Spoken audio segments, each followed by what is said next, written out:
Et le quartier qui nous accueille, c'est le quartier anciennement appelé Zimbabwe. Il est baptisé depuis quelque temps Belleville.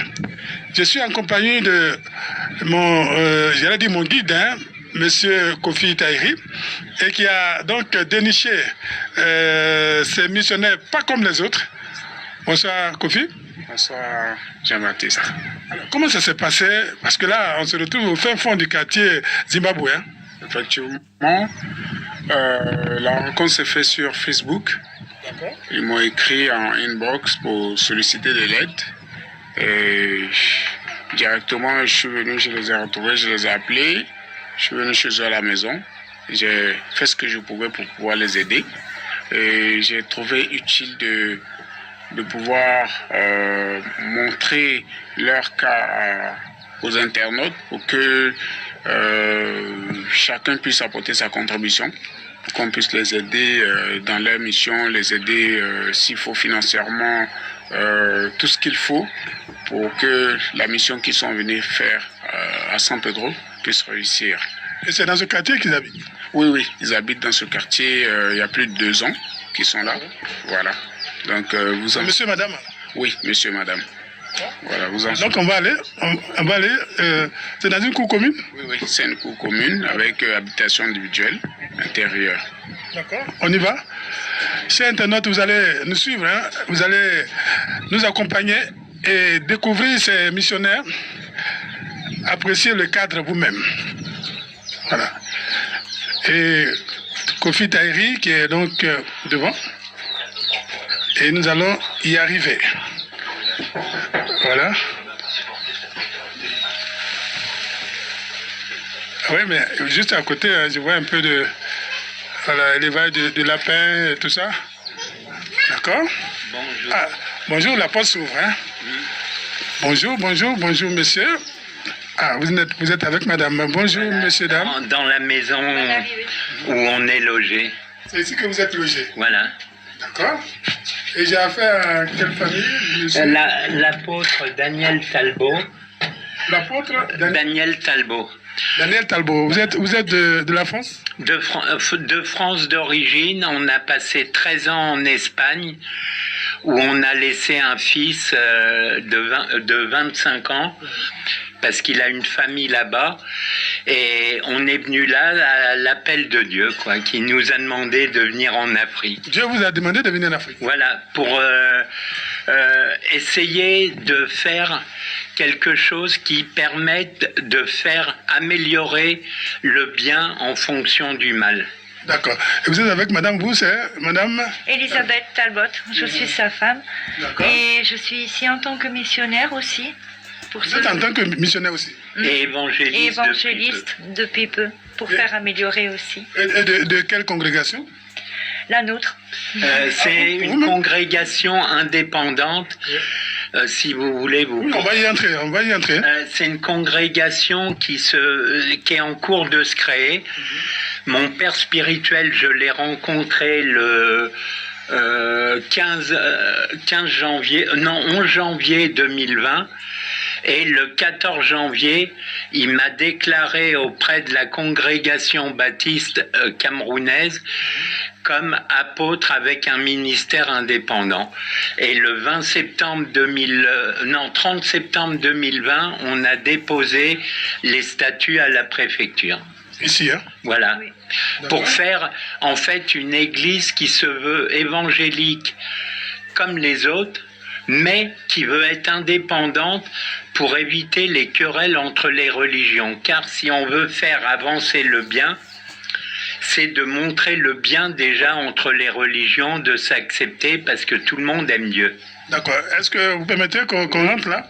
D'accord. On va y aller. Voilà, Kofi, vous allez nous aider, on va entrer. D'accord. Passez. Merci. Ah, nous sommes donc chez les Talbot. Voilà. C'est ici qu'habite monsieur et madame Talbot. Voilà. Vous êtes tous les deux, vous avez dit? Oui, parce qu'on a eu un fils qui était avec nous ici, mais qui est décédé le 17 mars, le 5 mars 2000. Si vous voulez. Oui, non, allez-y. Bon.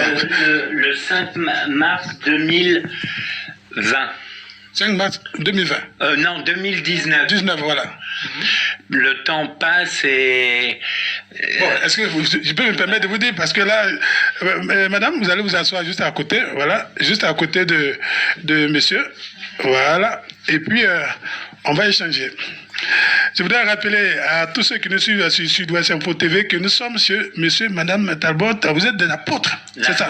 Oui. L'apôtre Talbot. Alors, parlez-nous d'abord de votre vie. Avant de devenir apôtre, voilà. Qu'est-ce que vous avez appris dans votre vie? Je vais essayer de faire un résumé pour les gens. On a passé 13 ans en Espagne où on a eu, on va dire, un ministère auprès... Qu'est-ce que vous faisiez avant? Ou bien vous êtes allé à l'école pastorale? Quand vous avez dépassé l'adolescence, qu'est-ce que vous avez appris comme métier? J'ai appris les métiers divers de la maçonnerie, de la cuisine, et j'ai eu un passé très mouvementé parce que Dieu nous préparait. À 14 ans, j'ai eu un appel de Dieu sans savoir quoi. 14 ans. Que Dieu m'appelait pour quelque chose, mais aucun détail. Et comment cet appel s'est passé? C'était au cours d'un camp de jeunesse. Et comme moi, je suis quelqu'un qui veut faire du social depuis tout gamin et qui voulait en même temps réparer les injustices. Donc, tout de suite, dès très jeune, j'ai eu le défaut de mettre ce qu'on appelle les pieds dans le plat et de dire aux gens ce que moi je trouvais pas juste. Et donc ma vie a été très mouvementée, des tonnes de problèmes de santé nerveuse, des tonnes de problèmes qui seraient trop longs de résumer en peu de temps, parce que avec mes parents il y avait un monologue. Ils étaient très bien. Je dis ils étaient parce que ma mère est décédée, mon père est toujours en vie. Mais une parenthèse, est-ce qu'ils savent que vous êtes ici en Afrique? Oui, mon père, on lui fait un petit message parce qu'il a 85 ans. Vous en avez combien, vous? Moi, j'en ai 60 cette année. 60. Et ils étaient très bien, pour en revenir à ça, je le disais, dans le sens que ma mère est décédée. Mais ils avaient un défaut, c'est que tout ce qu'ils croyaient bien, comme ils étaient chrétiens, était bien. Donc pas de discussion entre parents-enfants. Pas d'opposition à ce qu'ils décident. Voilà. En sachant qu'ils le faisaient dans leur tête pour un bien. Donc à cause de ça, je me suis renfermé et j'ai eu un passé qu'on peut vous laisser supposer, et même aux téléspectateurs, la drogue, l'alcool, ah bon vous êtes passé par là, vous? Les fugues, les tentatives de suicide à cause des problèmes nerveux. Donc il y a eu des tonnes de choses. Parce que le problème, et d'ailleurs c'est pour ça notre mission aussi qu'a lieu, c'est un des éléments que je vais citer après, c'est de restaurer une entente et une compréhension entre les parents et les enfants. Parce que malheureusement, les parents et les enfants ne se comprennent plus. Normal, c'est deux générations différentes. Oui, mais le problème, nous, je vais vous citer un exemple qui est très concret. Mon fils, on était en Espagne à la protection des mineurs, ils étaient 3 ans là-bas. Il est rentré à la maison et parce que bon, il y a eu des problèmes économiques, donc on les a mis, mais ça c'est pas le sujet, pourquoi ils étaient là-bas. Le sujet, c'est ce qu'il a dit quand il est revenu à la maison après 3 ans de bagarre. Il est 3 ans de bagarre avec qui? Avec la justice, les services sociaux, pour les récupérer. Nous, on les avait mis pour un problème économique qu'il avait fait. Il est rentré à la maison, après 3 ans de combat, il s'est assis à la table, malgré qu'on l'avait déjà eu à la maison quelques fois avant. Mais quand il est rentré définitivement, il nous a dit « Papa, maman, voilà, il faut qu'on parle ». C'est lui qui vous fait la proposition. Oui, oui. Et il nous a annoncé qu'il s'était drogué, qu'il avait bu quand il était au centre de protection des mineurs. Et il nous a raconté des histoires qui s'étaient passées avec ses collègues. Nous, on l'avait autorisé à fumer, mais que ce qu'on lui donnait nous. On l'avait autorisé, mais ça c'est quand il est rentré. Mais au centre de protection des mineurs, la cigarette normale, on l'avait autorisée, mais pour pas que quelqu'un lui mette quelque chose dedans, en lui faisant la leçon de morale, on l'avait autorisé à prendre ce que nous on lui donnait. Et les copains lui ont dit, mais Christophe, tu te caches pas? Tous les enfants se cachaient. Lui, il a dit, mais pourquoi je vais me cacher? Mes parents m'ont autorisé. Les copains lui disent, mais c'est quoi cette boîte? C'est pour fabriquer les cigarettes, mon père me l'a payé et il me paye le tabac. Mais j'ai pas le droit de toucher à une autre cigarette que quelqu'un me donnerait. Les copains lui ont dit, mais des parents comme ça, faut les garder. Pourtant, on lui a fait la morale. Et quand il est rentré, il nous a raconté cette expérience-là, et il nous dit, il y a autre chose que je dois vous avouer, j'ai bu de l'alcool à l'excès quelquefois, pas tout le temps, mais à l'excès quelquefois, et j'ai fumé du cannabis. Oh là là. Donc, est-ce que c'était pas une façon pour lui de copier ce que papa a fait? Non, c'était pour copier les copains, parce que les copains. Comme vous l'avez dit, vous avez fumé, vous avez pris la drogue, tout ça. À l'époque, il y a plein de choses qu'ils savaient pas, parce que quand ils étaient. Vous parlez de spiritualité. Est-ce que vous n'avez pas transmis sans le voir cet aspect? C'est-à-dire, cet aspect de vous l'avez transmis à votre fils sans le savoir. Ça, c'est des possibilités que moi, personnellement, je pense pas forcément côté générationnel, je pense plus peut-être côté dans certaines conversations, sans le vouloir, que ça transperce. Parce qu'il faut savoir que moi, je suis quelqu'un que le passé, je l'utilise pour un bien et je m'en cache pas, qu'il soit bien ou mal, parce que le passé ne s'efface pas, donc il faut l'utiliser en bien, tirer les bons enseignements dans ce qu'il y a eu. Et à cause de ça, quand il s'est assis, il nous a parlé de l'alcool et du cannabis, et on lui a dit une proposition pour la cigarette normale et l'alcool au début, parce que on voulait pas, on lui a dit, si tu veux boire, tu bois avec nous à table. Une bière, si c'est une bière, parce qu'en été, il fait plus chaud en Espagne qu'ici. Mais ça dure pas toute la journée, c'est quelques heures. Ou si tu veux fumer, on te paye tes cigarettes. Et en l'espace de 2 mois, il avait arrêté de fumer et de boire. D'accord. Alors, est-ce que vous-même, votre papa vous a autorisé à fumer? Non. Mais comment c'est venu alors? Parce que vous autorisez votre fils à fumer? Parce que, justement, parce qu'avec mes parents, on ne pouvait pas en parler. Au contraire, ma mère était tellement contre, quand elle a su que je fumais, elle m'a privé de tout centime d'argent. Les cadeaux qu'elle me faisait, c'était nourriture ou n'importe quoi pour être sûr de ne pas acheter de cigarettes. Ok, alors on va arriver à l'appel. Vous avez dit que vous avez été appelé très tôt. Tous ces déboires que vous avez connus, c'était pour vous préparer. C'est ce que vous faites. Voilà, parce que il y a eu l'étape à cause de tous ces événements que je me suis retrouvé à connaître à cause des fugues, à cause des problèmes nerveux et tout, de rébellion, que je me suis trouvé en fait à faire des fugues pour essayer de me débrouiller seul. Et il s'est passé que à 14 ans, je me suis fait agresser au cours de ma première fugue par, malheureusement, j'aime pas dire ça parce qu'on n'est pas raciste du tout, la preuve on est en Afrique, Non, bien sûr. par 3 Arabes que à 14 ans je savais pas si Algériens, Marocains, pour moi, voilà, ils m'ont agressé, ils m'ont violé avec un fusil sur la tête et j'ai pas pu en parler à personne parce que personne ne... Vous dites qu'ils vous ont violé? Un peu par ma faute sans le vouloir, c'est que j'ai fait confiance à une personne parce que j'avais faim, j'avais 14 ans, j'étais parti en fugue. Donc je suis allé me mettre dans la gueule du loup sans le vouloir. Et comme la police m'a jugé coupable d'avoir fait exprès d'aller au-devant du danger, je me suis renfermé sur moi-même. Coupable, malgré le fait que vous soyez agressé. Voilà, parce que comme j'ai été chez lui en sachant que ça se faisait pas d'après la police, donc j'étais pas coupable d'avoir provoqué, mais coupable d'aller au-devant du danger.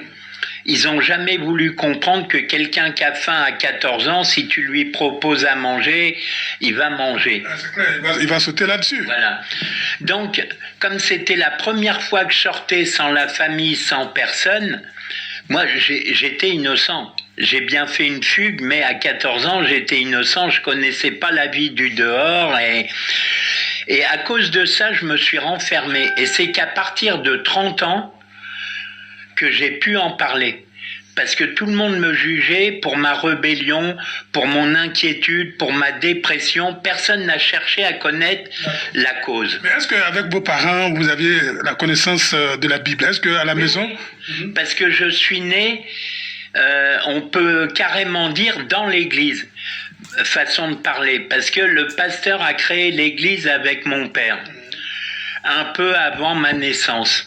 Ils se connaissaient depuis de longues dates, c'était des très grands amis. D'ailleurs, le pasteur est toujours en vie et en retraite. Et ils ont créé l'église. Mais justement, c'est un inconvénient indirect.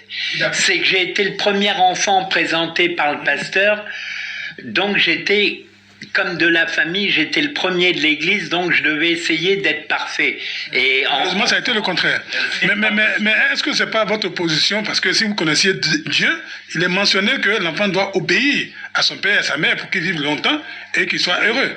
Donc vous n'avez pas obéi. Voilà, mais le problème, c'est que quand on tombe sur une mère qui est autoritaire et qui laisse aucune discussion, on se trouve aussi dans le statut scolaire où il y a une autre vie différente.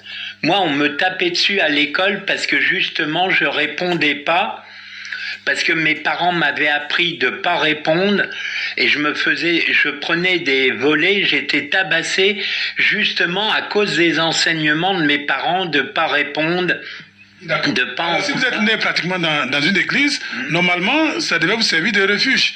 Normalement, si à la maison, on ne vous tient pas bien, c'est l'église qui devait vous servir de refuge. Voilà, mais le problème, c'est que quand j'ai donné à l'église et à ma famille l'appel que Dieu m'avait donné à 14 ans, ils m'ont refusé toute idée que Dieu m'avait dit ça. Avant 18 ans, Dieu ne peut pas appeler quelqu'un. Puisque votre comportement aussi... Non, ça c'est après. Non, je comprends. Après que vous avez dit que c'est à 14 ans que vous avez reçu l'appel. Voilà. Mais le comportement ne tracez pas la vie de quelqu'un qui est appelé par Dieu, puisque vous faites des fugues...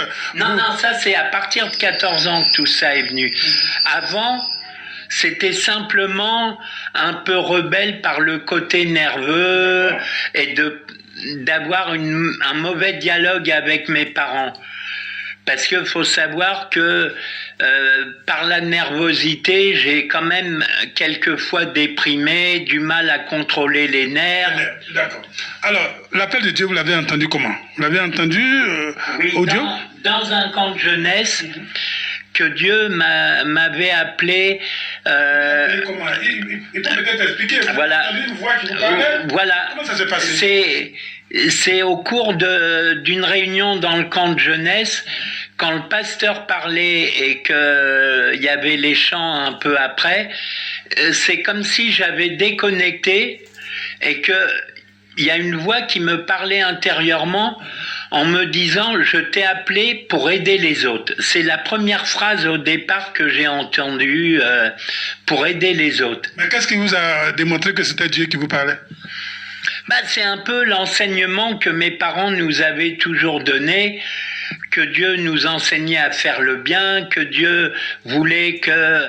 Bon, donc tous les enseignements, à 14 ans, montrent qu'en fait, comme c'est une voix que j'avais ressentie, comme si elle était présente, et puis une chaleur aussi qui m'avait envahi. Je l'ai ressenti obligatoirement que ça pouvait être que Dieu.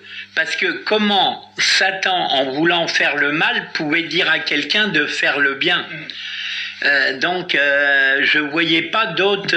Pour vous, ce n'est pas le Satan, mais c'était Dieu qui vous parlait. Oui, d'accord. que... Maintenant, on va parler de votre présence ici. Qu'est-ce qui a motivé votre présence ici, dans ce quartier? C'est vrai que normalement, non, je dirais normalement, mais bon, généralement, ce qu'on voit, quand on voit des personnes de peau blanche, on les retrouve dans les quartiers UP et autres. Je sais. Et comment est-ce que vous êtes retrouvés ici, dans ce quartier qu'on appelle Zimbabwe? Tout ça, c'est ce qu'on expliquait, qu'on va arrêter le sujet sur l'Espagne, c'est quand on était là-bas, qu'on exerçait dans le monde de la rue, qu'on avait une maison très belle. Tu étais avec elle? Oui, on est mariés depuis 19 ans cette année. Ah oui. Et... Excusez-moi, madame, vous avez connu un peu son passé, mais pourquoi est-ce que vous êtes accroché à lui? Jusqu'au point où vous êtes ici au Zimbabwe avec lui, avec tout ce que vous connaissez comme difficulté, vous êtes toujours accroché. Comment c'est venu? Il vous a abordé, il dit, ça fait 19 ans, et vous avez accepté d'accompagner? Plus que 19 ans. Plus que 19 ans. Je vais rectifier tout de suite. Mariée, ça fait 19 ans. Mais on s'est fréquentés quelques années avant le mariage et on se connaît depuis très très très longtemps. L'amour. À la première fois, je savais que c'était lui. Ah, la première fois qu'il vous a parlé, vous avez su que c'était lui votre mari? Oui, malgré la différence d'âge, oui. Malgré le fait qu'on disait de lui, parce que si vous connaissez à longtemps, vous avez dû vous renseigner, non? On vous a dit non, c'est un monsieur qui a fait beaucoup de fugues, il a fait ceci, il a fait cela. Il était très correct avec moi, il me l'a dit carrément.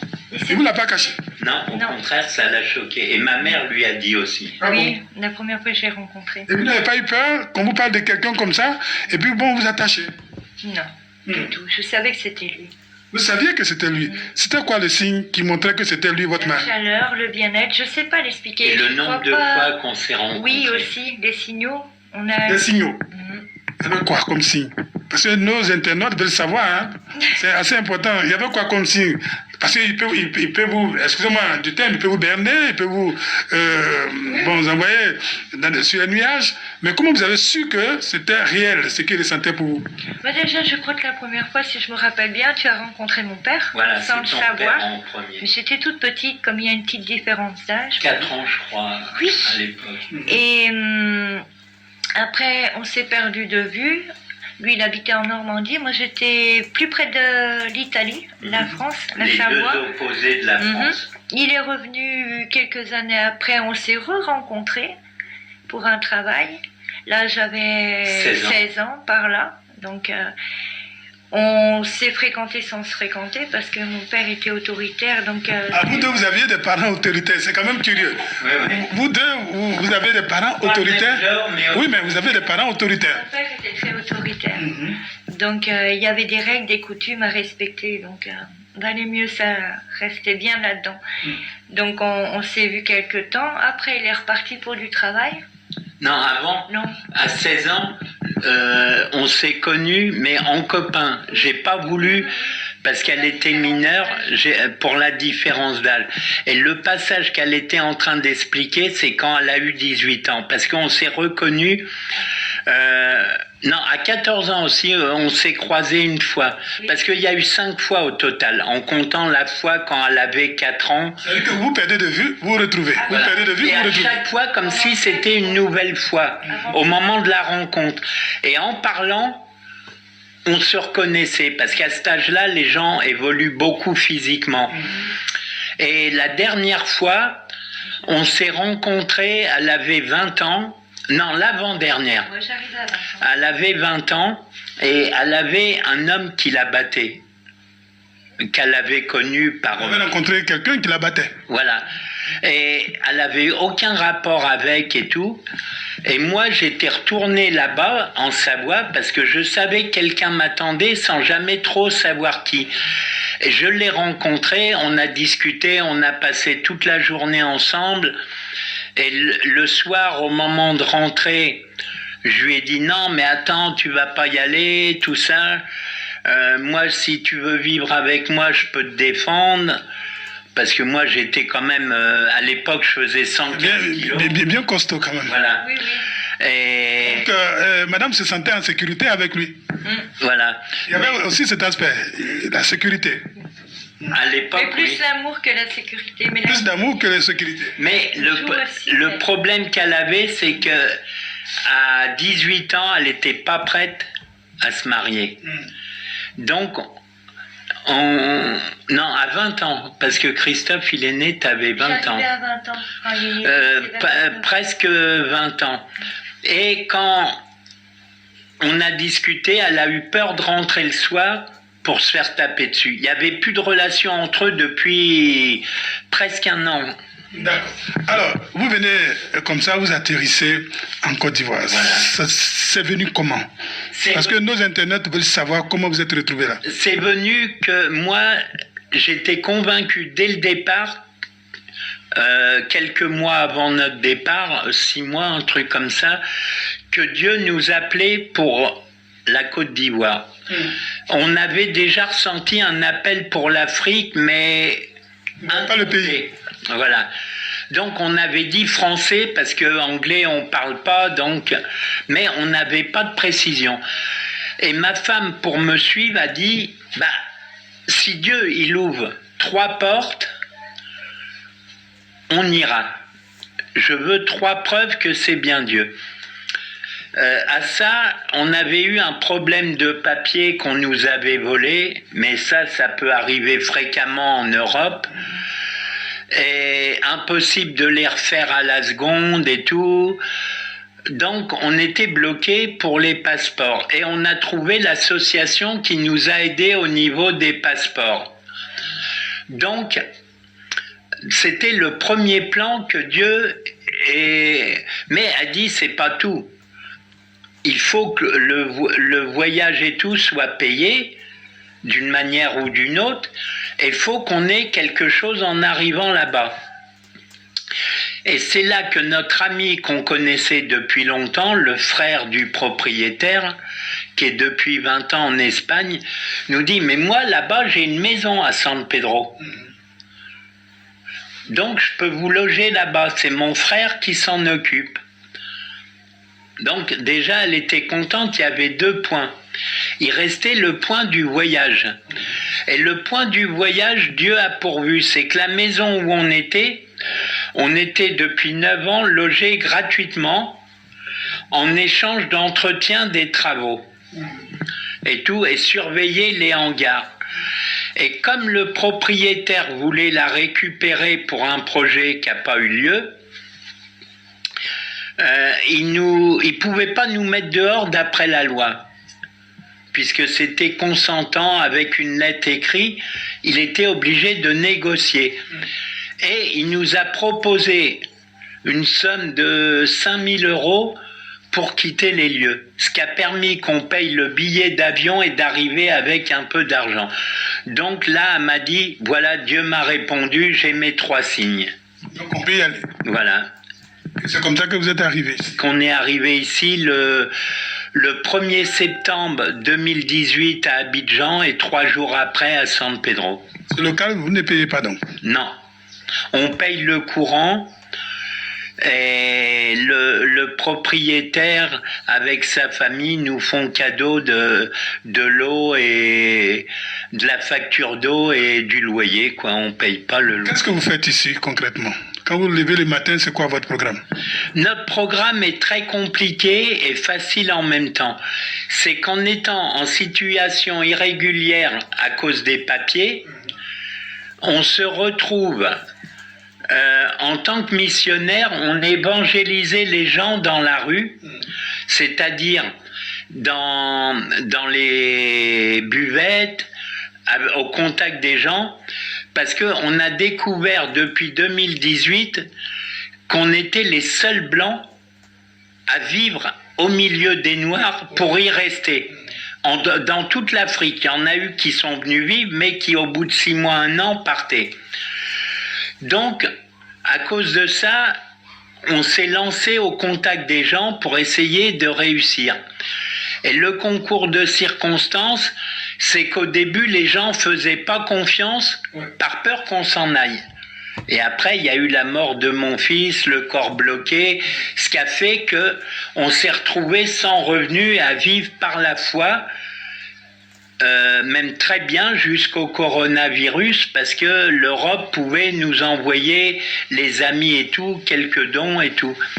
Et on se bat depuis lors pour Dieu, pour essayer de régulariser les papiers, c'est un combat journalier. Comment est-ce que la population vous regarde?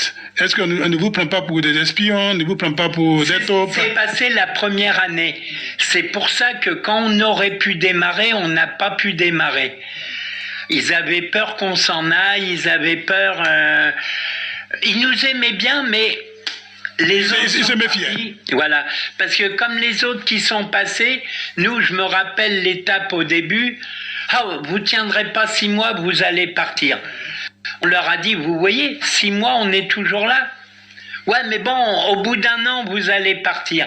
Et c'est seulement au bout d'1 an et demi, à peu près, que les gens se sont attachés réellement à nous, et surtout les enfants encore plus, de manière que malgré les problèmes, malgré la mort de mon fils, malgré que la France nous a pas aidés pour les papiers, pour l'enterrement, qu'a bloqué le corps... Vous l'avez enterré où alors? Ici, à Baba.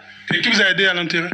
On a eu un peu d'argent de l'Alliance française et une partie des dons un peu de la population, des amis en Europe. Mais il faut savoir que la France ayant bloqué le corps pendant 6 mois... Et pourquoi le corps a été bloqué?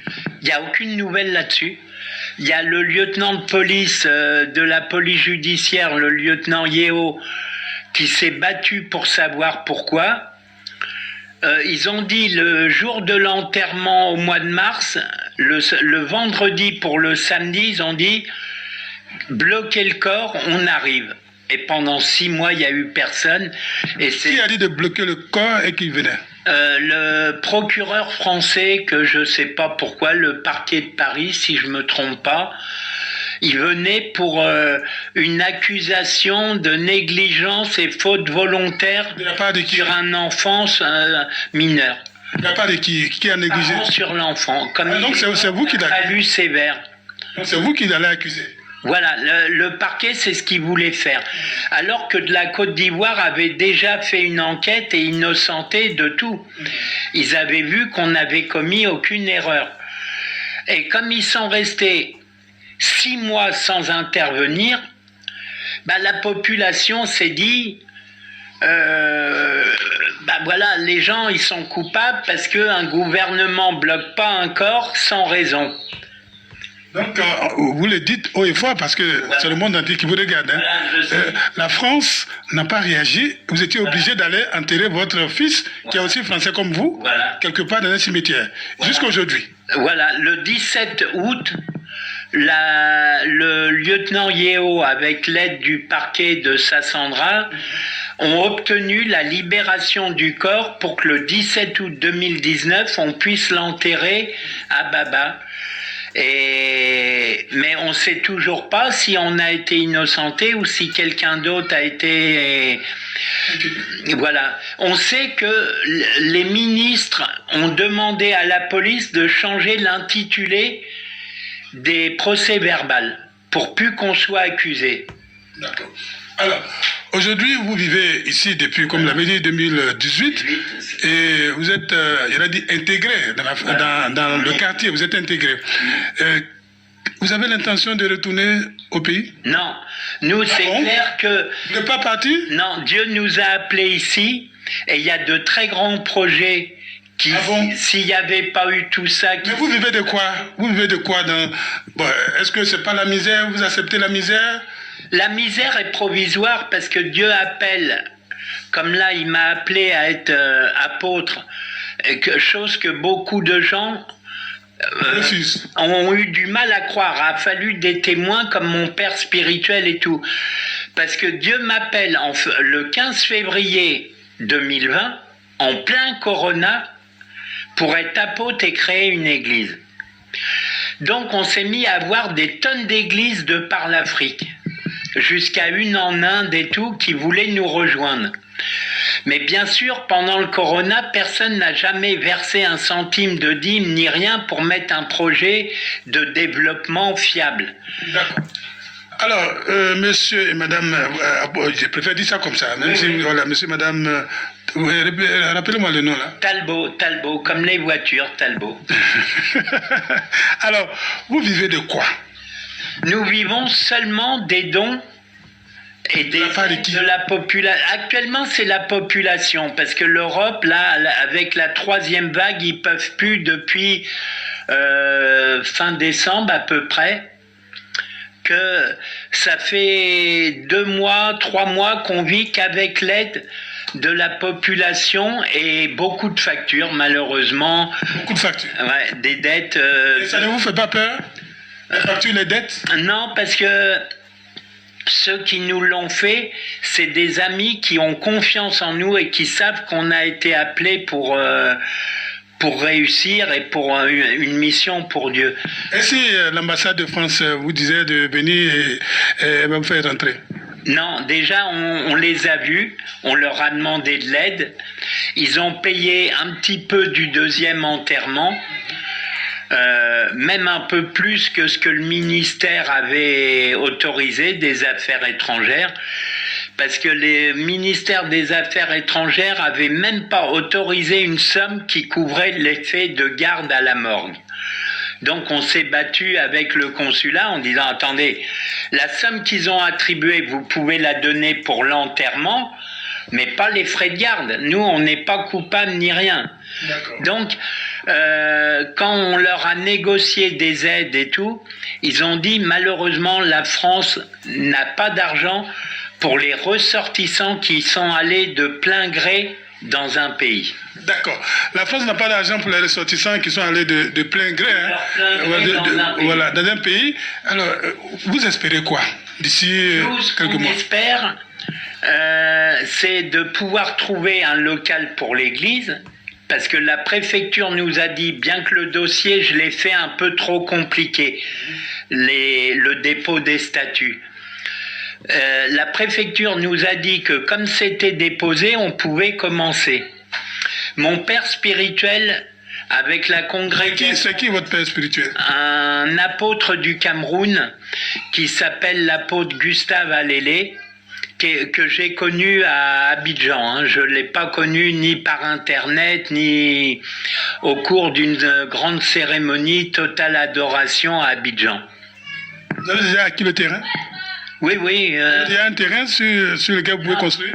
On cherche justement tous les débouchés parce que beaucoup de gens prétendent vouloir aider, mais les seuls qui tiennent parole, c'est des gens un peu plus petits, comme notre menuisier qui est un ami à nous, qui a promis la moitié des bancs pour l'église, mais qui n'est pas quelqu'un de riche pour pouvoir donner un terrain et tout ça. La Bible dit que quand Dieu met quelqu'un en mission, il le met en mission avec tout ce qu'il y a comme attribut. Voilà. À ça, Pourquoi dans votre cas, il n'y a pas tout ça? À ça, je vais avoir une réponse qui va être claire et qu'on a dit à beaucoup d'hommes de Dieu. Quand on a une mission pour un réveil spirituel en Afrique et amener le bien, parce que à côté de ça, il y aura une fondation pour aider pour les enfants et une entreprise qui sera un lot d'entreprises pour aider à amener le bien dans le travail. Donc ça, c'est un thème un peu plus long et plus compliqué. Donc, il faut savoir que Dieu, nous, on a toujours eu confiance, il nous a jamais laissé sans rien à manger. Des fois très mal, des fois une baguette de pain pour un jour, mais sans rien, il nous a jamais laissé. Mais il faut savoir que Dieu, au jour d'aujourd'hui, essayez de voir Dieu réaliser des miracles comme dans l'ancien temps. Faire apparaître une mallette de billets ou mettre... Les gens seraient accusés de sorcellerie. Et à côté de ça, vous voyez le monde chrétien qui est à se battre à qui va prendre la brebis de l'autre ou n'importe quoi, ou qui te disent carrément, nous on l'a eu en pleine figure par des hommes de Dieu, quand tu auras démarré, et que ça marchera, on pourra t'aider. Quand ça marchera. Voilà.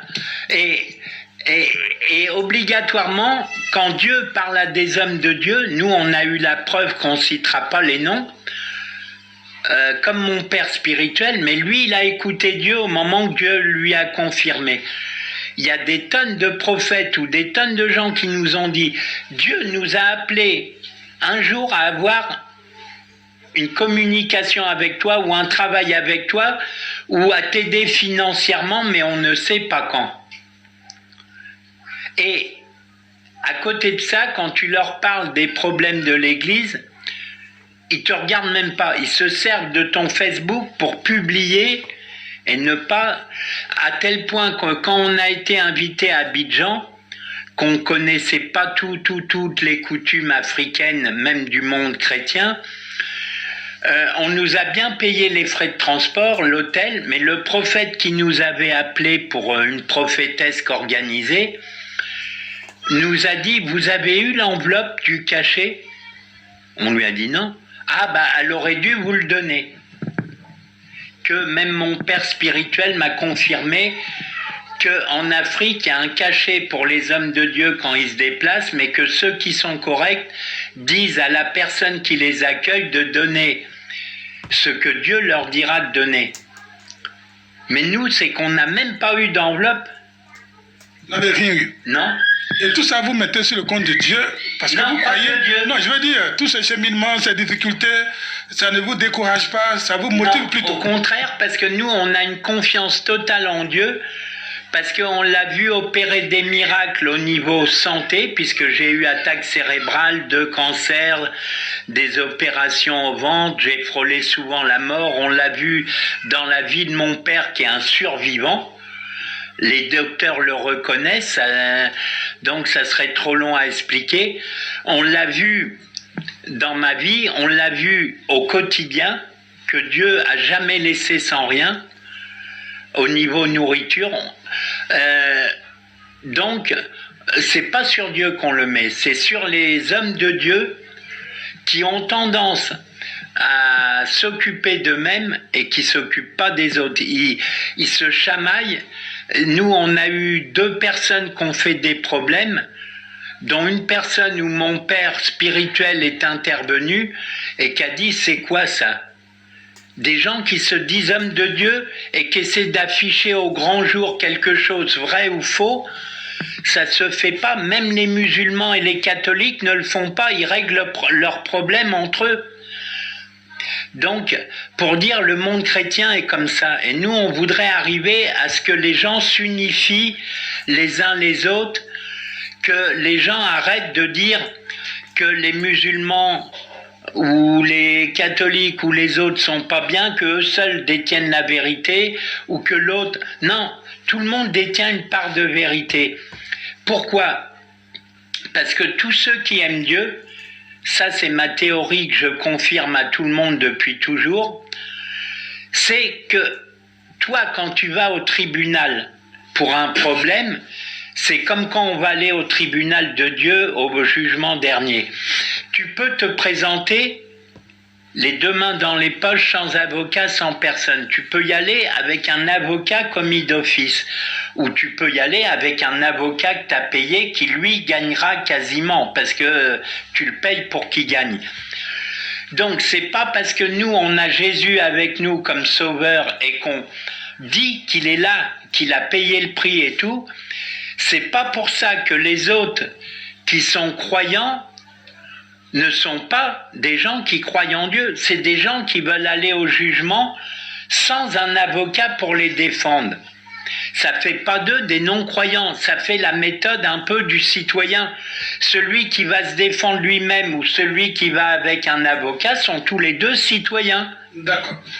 Voilà, nous allons terminer cet entretien. On espère que vous avez eu l'occasion de vous exprimer au maximum, hein, puisque c'est sur Sud-Ouest Info TV que vous êtes. Alors, je commence par madame. Est-ce que vous avez un message à lancer à tous ceux qui vous regardent? Vous avez accepté de venir en mission avec monsieur. La mission semble difficile, mais vous n'êtes pas prête à rebousser chemin. Non, je veux rester ici. Je veux rester ici pour Dieu, pour ma mission, et parce que j'aime l'Afrique. J'aime l'Afrique, j'aime ce qu'elle représente, j'aime les gens. Ça me plaît vraiment énormément. C'est votre mari que vous aimez ou bien vous aimez l'Afrique? mon mari, l'Afrique, mon premier Dieu. D'accord. Alors, je vous donne l'occasion, l'apôtre, de regarder tous ceux qui vous regardent, depuis l'Espagne certainement, parce que nous avons des gens qui nous regardent là-bas, depuis les États-Unis, et même ici à San Pedro, vous avez un message pour eux? Oui, le message est clair, c'est que Dieu nous a appelés ici pour faire le bien, progresser le bien, pour un réveil spirituel, pas comme prétention d'être un supérieur aux autres, mais comme prétention qu'en tant que blancs, sont mieux écoutés par beaucoup de noirs, voire presque tous les noirs. Donc, comme Dieu nous a appelés, on demande aux gens pas de réparer l'erreur qui a été commise pour mon fils ou pour ce qui s'est passé au début. On demande aux gens de nous aider à pouvoir régulariser les papiers, à pouvoir avoir un local pour l'église en premier, à pouvoir avoir de quoi créer une petite activité, comme une buvette, quelque chose qui est à la portée de tout le monde, et de pouvoir nous accepter comme on est avec de grands projets, mais que de grands projets qui n'ont pas un coup de pouce au départ ne peuvent pas fonctionner. Comme le dit le grand dicton africain, avant de manger le plat, il faut le voir. Et si personne ne nous aide à rattraper cette erreur des papiers qu'a commis la France de bloquer le corps et tout, eh ben, on ne pourra pas. Ni mon ordination, parce qu'une ordination coûte 1 million. Donc tout ça, il faut arriver à rompre la chaîne en trouvant une activité ou en pouvant avoir un local pour exercer l'église ou en trouvant des dons pour l'ordination. Il faut arriver à trouver un terrain d'entente de manière à rompre cette chaîne. Et aussi de pouvoir trouver quelqu'un qui pourrait transmettre au président qu'on aime tellement l'Afrique et surtout la Côte d'Ivoire, qu'on aimerait bien avoir la double nationalité après avoir vécu 2 ans et demi de problèmes énormes pour une erreur que les autorités ivoiriennes n'ont pas. En fait, ils ont commis aucune erreur à part l'erreur de ne pas suivre le dossier. C'est la France qui a bloqué le corps et eux, ils ont laissé 6 mois sans suivre le dossier. Donc, on aimerait bien qu'on puisse nous aider par une régularisation ou des papiers ou du statut d'homme de Dieu par l'Église ou par le local ou par le paiement de l'ordination, quelque chose qui nous permet d'avoir une situation régulière. Parce que monsieur le ministre Anoblé, maire de San Pedro, assume le dire en pleine face. Par un stratagème pour le rencontrer, tout ça, ça regarde pas vraiment tout le monde. Mais quand je l'ai rencontré, il m'a dit, il n'y a pas de problème. En tant que ministre, je peux vous aider pour le travail. Mais vous êtes une personne en situation irrégulière, je ne peux pas aider quelqu'un en situation irrégulière. Donc, alors que lui, en tant que ministre, c'est pour ça qu'on l'accuse ouvertement de ne pas avoir aidé, lui, en tant que ministre, il aurait pu communiquer le problème au ministre des Affaires étrangères. Nous, en tant que citoyens neutres, on ne pouvait pas avoir accès à celui qui aurait pu régulariser les papiers. Et c'est bien de proposer de l'aide pour créer une entreprise. Mais si tu ne donnes pas à quelqu'un les moyens d'avoir ses papiers en règle, tu ne peux pas. C'est un cercle qui tourne et on ne peut pas laisser quelqu'un se battre au quotidien avec tout le monde pour aider les autres avec le peu qu'il a et ne pas pouvoir l'aider à simplement régulariser ses... Vous n'avez toujours pas lancé l'appel. Hein? Vous n'avez toujours pas lancé l'appel. On a lancé l'appel à tout le monde, on a écrit... Non, maintenant même. On veut que voilà. vous terminiez par un appel. Donc l'appel, c'est que tous ceux qui voudraient nous aider, d'une manière ou d'une autre, quelle que soit la façon, que ça soit des dons, que ça soit une connaissance qui peut aider pour démarrer, que ça soit, quelle que soit l'aide qu'ils pourraient apporter pour rompre cette chaîne, puissent se mettre en rapport avec nous et nous communiquer leur idée de soutien, que ça soit moral, que ça soit financier, un terrain, un local.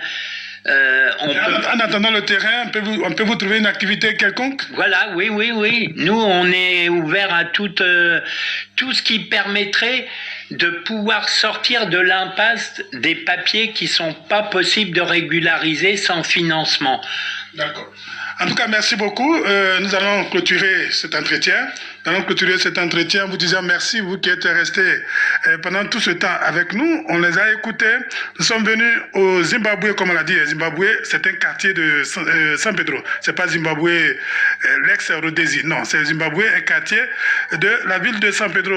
J'ai eu le soutien de Kofi qui m'a servi de guide en même temps de technicien pour que je puisse réaliser cette émission. Merci à monsieur et madame Talbot, c'est ça, hein? Oui. L'apôtre, les deux qui travaillent, c'est des missionnaires et qui ont besoin d'aide, qui ont besoin de soutien. Et on espère que vous les avez écoutés. Un contact pour ceux qui seraient intéressés. Oui, un numéro orange, c'est le 07 77 37 42 42. On reprend? 07 77 37 42 42. L'émission Découverte pour aujourd'hui, c'est terminé. Merci à vous qui nous avez suivis. Et comme ils l'ont dit, toute aide venant de qui que ce soit leur fera du bien. Ils sont là pour une mission. C'est vrai que pour l'instant, tout est difficile, mais attention, le miracle de Dieu peut arriver. Et ce jour-là, vous allez vous souvenir que vous avez regardé des hommes qui ont quitté leur continent, qui ont quitté leur pays, qui ont quitté, j'allais dire, leur confort pour venir apporter leur aide à l'Afrique, à la Côte d'Ivoire. Portez-vous bien et que Dieu vous garde. Au revoir.